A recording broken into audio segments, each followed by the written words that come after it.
Joining us right now is another guest who's been coming on Squawk Box since the late 90s. I hope we have some video of this, Michael.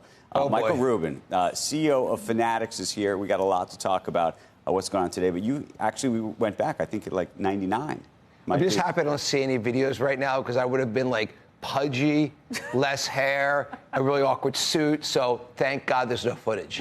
Not yet. Not yet. I don't know where the producers are with the footage. But listen, we haven't created footage. Wait, less hair? You have more hair? I get a little bit of hair from the back of my head to the front of my head. It's like you got to stay younger. And you copped it. That's cool. Yeah, of That's course. Good. I'm always very transparent. You look great. And look, we have incriminating videos about you, of course. I know. I do want to congratulate you after your comeback at Fanatics Fest this year. You actually did catch a pass from Brady when he like underhand threw it to you because he wanted to give you like a, I want with a bunch of like pine tar, like it's sticky. We do what we got to do, all of us, both of us. There it is.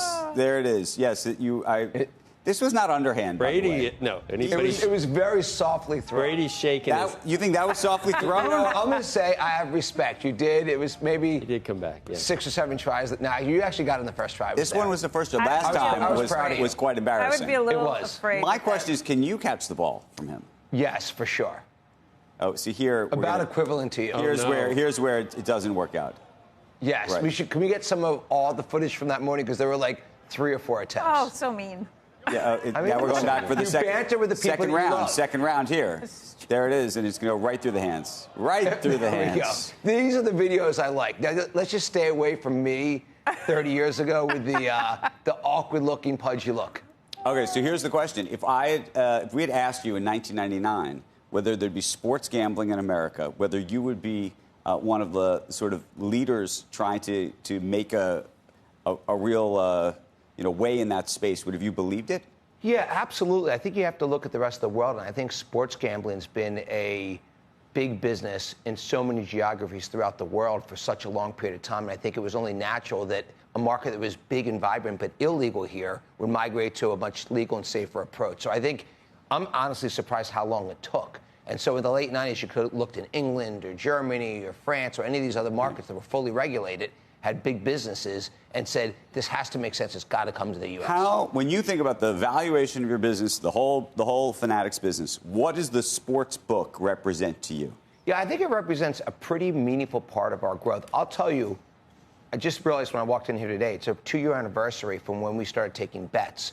And we're now the 3rd largest player in the sports market in the U.S. We're the fastest growing sports book in the U.S. And it's really because we have a better value proposition and it's working. Last night, I went to a friend's tequila launch, and 2 different people came up to me and said, hey, thanks for what you did with creating fair play.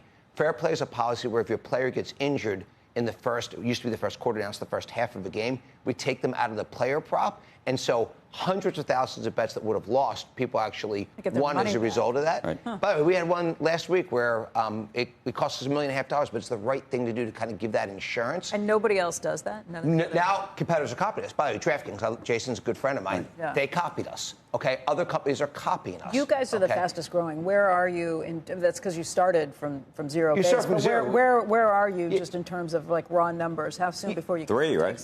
Yeah, we're number 3, but we have about 8. Look. FanDuel, DraftKings, absolute leaders. They've built incredible businesses. They're both really well run, and they each have about 35% of the market. Okay. We have 8% of the market, but we had 4% a year ago and 0 the year before. So we're definitely the fastest growing. Are you taking from either of them? I think we're taking from everybody. Look, they have great businesses. I think some of the small competitors have been easier to take from. But we went out and said, how do we make this better for sports bettors? And just our value prop, we had a lot of thought went into this. How do we do something that's different and better? And so instead of spending money in advertising, let's give it. That's what I was going to say. The customer acquisition costs have always been like this big killer, but you think you can acquire more customers without spending our marketing? Customer acquisition cost is definitely less than a DraftKings or FanDuel. And the reason is every time you bet with Fanatics, whether you win or lose, we give you fan cash that you can then make other bets with. You can get merchandise, you can get trading cards. That's what I was going to say. Tying it all together, do you find those synergies make it a much stickier place? How do you play with that? How do you use that? Much stickier, resonating really well. Look, we're going to give out $1 billion of fan cash next year to bettors. Okay, do you count that as customer acquisition costs when you do that? I think we run a little bit of a lower margin, but I think we can make it up in volume and doing the right thing. So your customer acquisition cost is lower, but you're spending that money in other ways and other places. Absolutely. Our customer acquisition cost is lower for sure. okay, than a FanDuel or DraftKings. And we also have a lot of brand marketing for Fanatics that we have from the commerce business, from the collectibles business.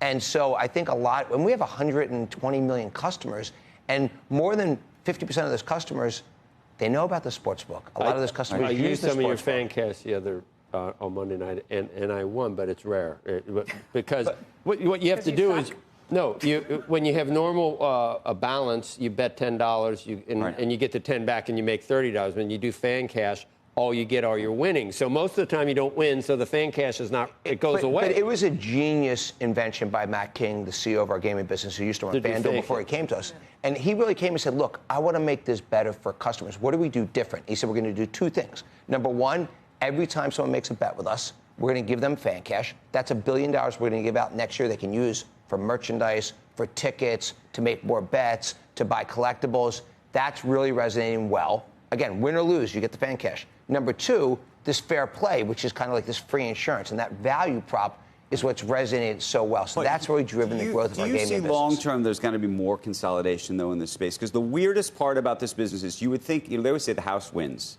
and therefore it should be this massively profitable, crazy, over-the-top industry that just prints cash. And I think part of it is the acquisition cost, part of it is the competition. Most of these businesses have not been, like, wildly excessively profitable yet. Yeah, so I'd say outside of the U.S., they are wildly profitable. Yes. And I think in the U.S., they're becoming wildly profitable right in front of our eyes. So if you look at DraftKings, 2 years ago, they were losing $500 million or $1 billion, maybe 3 years ago. This year, they're going to make $900 million. I think FanDuel is going to make $1.25 billion this year. So these companies have very quickly swung from tough businesses to very good businesses. And what happened was, I think, in an environment when the market was a little bit ridiculous, and by the way, Wall Street had a part to play in, they had a real role in this.